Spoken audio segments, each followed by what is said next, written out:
Welcome back to my YouTube channel knowledge begins. मैं हूं आपका दोस्त मोहम्मद तौसीफ खान और आज का हमारा टॉपिक है व्हाट डज हेजीमनी मीन्स। और आज हम देखेंगे कि हार्ड पावर क्या होती है। Hegemony as hard power.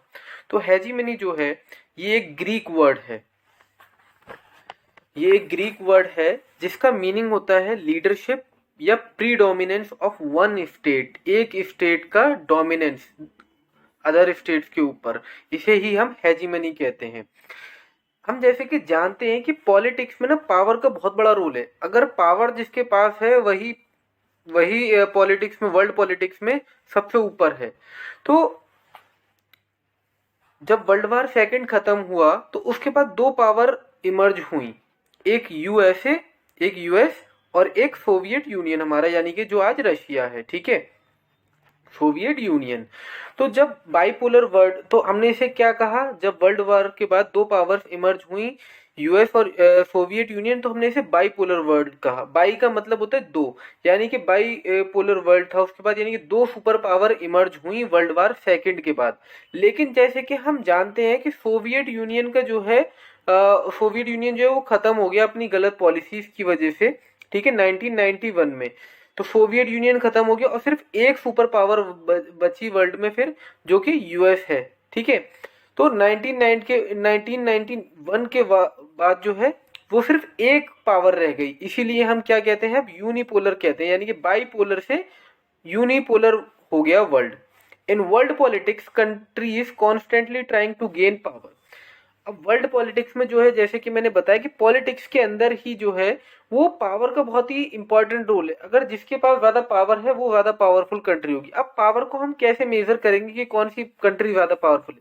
तो जैसे कि हम जानते हैं दोस्तों कि चार तरीके की इंपॉर्टेंट पावर्स होती हैं। कौन कौन सी?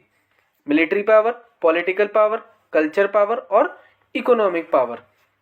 ठीक है, कल्चरल पावर क्या होती है? जो कल्चर का डोमिनेंस होता है, जो हम आगे अगली वीडियो में पढ़ेंगे। इसके बाद में एक और वीडियो बनाऊंगा सॉफ्ट हेजीमनी पर, उसमें इसी के ऊपर बात की गई है कि कल्चर का क्या प्रभाव पड़ता है हमारे ऊपर। ठीक है, कल्चर का क्या डोमिनेंस पड़ता है हमारे ऊपर। तो चार तरीके की ये पावर्स होती हैं जिससे पता चलता है कि एक कंट्री जो है वो कितनी पावरफुल है। ठीक है, और वर्ल्ड पॉलिटिक्स में पावर के लिए ही सारी कंट्रीज जो है वो आपस में लड़ रही हैं। तो इतनी बात क्लियर है कि जैसे कि दो वर्ल्ड वॉर सेकंड के बाद दो पावर्स इमर्ज हुई थी, यूएस और सोवियत यूनियन। और जब 1991 में सोवियत यूनियन जो है वो खत्म हो गया पूरी तरीके से, तो सिर्फ एक पावर रह गई जिसे हम यूनिपोलर कहते हैं, यानी कि यूएस रह गया सिर्फ। और यूएस क्या है यहाँ पे? लीडरशिप और डोमिनेंस ऑफ वन स्टेट है, इसी को हम हेजीमनी कहते हैं। तो यहाँ पर जो हम हेजीमनी पढ़ने वाले हैं, हेजीमनी एज हार्ड पावर, ये हम यूएस की हेजीमनी पढ़ रहे हैं, क्योंकि यूएस ही एक सिंगल डोमिनेंस स्टेट रह गई है जो दूसरी स्टेट के ऊपर डोमिनेंस दिखा रही है अपना। अब हेजीमनी एज हार्ड पावर का क्या मतलब है? तो hegemony as hard power is the dominance of the military in the country. Hard power से मतलब है मेरे दोस्तों यहाँ पर कि मिलिट्री पावर की बात हो रही है। ठीक है, अगर स्ट्रक्चरल पावर या सॉफ्ट पावर की बात हो रही होती तो वहां पर हम स्ट्रक्चरल पावर में इकोनॉमी की बात करते हैं, और सॉफ्ट पावर की बात हो रही, सॉफ्ट पावर में, हाँ, तो हम कल्चरल की बात करते हैं। लेकिन यहाँ पर हार्ड पावर की बात हो रही, तो हार्ड पावर से मतलब होता है कि मिलिट्री पावर। तो जैसे कि हम जानते हैं दोस्तों कि मिलिट्री पावर जो है वो यूएस के पास सबसे एडवांस पावर है। क्यों? क्योंकि उन्होंने टेक्नोलॉजी पे बहुत ज्यादा पैसा खर्च किया है। ये मानिए कि एक सर्वे के अकॉर्डिंग ये बताया गया कि जितने बाकी स्टेट्स खर्चा करती हैं उस उससे ज्यादा ही एक अकेला यूएस अपनी ही टेक्नोलॉजीज पर, ठीक है, अपनी यूएस मिलिट्री को एडवांस करने पर बहुत ज्यादा पैसा खर्च करता है, और इसीलिए वो डोमिनेंस कर रहा है दूसरी स्टेट के ऊपर, वर्ल्ड पॉलिटिक्स में डोमिनेंस कर रहा है। ठीक है, और अपने आप किसी और स्टेट को अपने से ऊपर जाने से रोकता है। ठीक है, कोई स्टेट जो है वो कोई स्टेट अगर न्यूक्लियर पावर को यूज करना चाहता है तो उसे यूज करने से रोकता है कि नहीं, तुम नहीं कर सकते, दूसरों के लिए खतरा है, हमारे पास है बस बहुत है, तुम्हें देखना है आ जाओ हमारे घर आके देख लो अगर देखने का शौक है तो। ठीक है, तो यूएस जो है वो बहुत ज्यादा पैसा खर्च करता है टेक्नोलॉजी पर और अपनी मिलिट्री को एडवांस करने में। तो military capabilities can reach at any point. ये बहुत ही इंपॉर्टेंट पॉइंट है कि मिलिट्री की पावर जो है ना, यूएस की मिलिट्री, वो एब्सोल्यूट है। एब्सोल्यूट का मतलब है कि वो कहीं पर भी, मतलब यूएस से बैठे बैठे यूएस जो है किसी भी स्टेट को, किसी भी कंट्री को टारगेट कर सकता है, ठीक है, और कोई भी स्टेट उससे बच नहीं सकती। इसी को हम एब्सोल्यूट पावर कहते हैं। और दूसरी पावर है रिलेटिव पावर। रिलेटिव पावर का मतलब है कि no other power can remotely match them, कि कोई पावर उनके अकॉर्डिंग, उनके बराबर नहीं है, ठीक है। अब देखिए ये मैंने एनसीईआरटी से लिया है क्लास 12 के।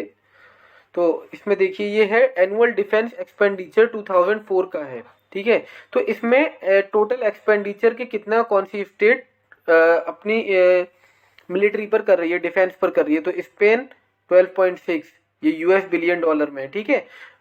Australia 14.3, Korea 16.4, UK 50, France 52, Russia 61 और चाइना 84।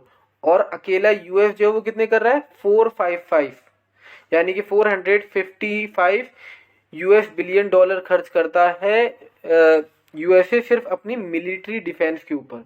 यही वजह है कि उसने इतना ज़्यादा ध्यान दिया है और इसीलिए उनके पास बहुत ज़्यादा पावर टेक्नोलॉजीज है और वो एक अकेली यूनिपोलर स्टेट है वर्ल्ड के अंदर। और अगर जितना पैसा यूएस ने इसके ऊपर खर्च किया, अगर वो अपना एजुकेशन के ऊपर खर्च करता है, तो आज बहुत ज़्यादा एजुकेशन उनकी बहुत ही आसानी से अवेलेबल हो जाती है। लेकिन एजुकेशन जो है वो वहाँ पर बहुत ही ज़्यादा महंगी है, क्योंकि यूएस ने जो ज़्यादातर अपना पैसा है वो सिर्फ मिलिट्री पर ही खर्च किया है, जैसे कि हम इसमें देख सकते हैं। और जब इराक पर वार किया तो मिलिट्री के बारे, अपनी जो मिलिट्री की कमियां थी वो यूएस को पता चली।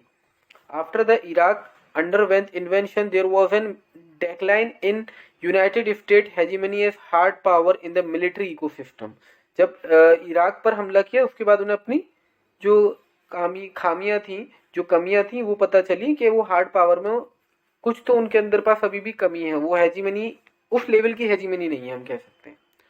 तो यही था दोस्तों कि hegemony as hard power. I hope you guys understand.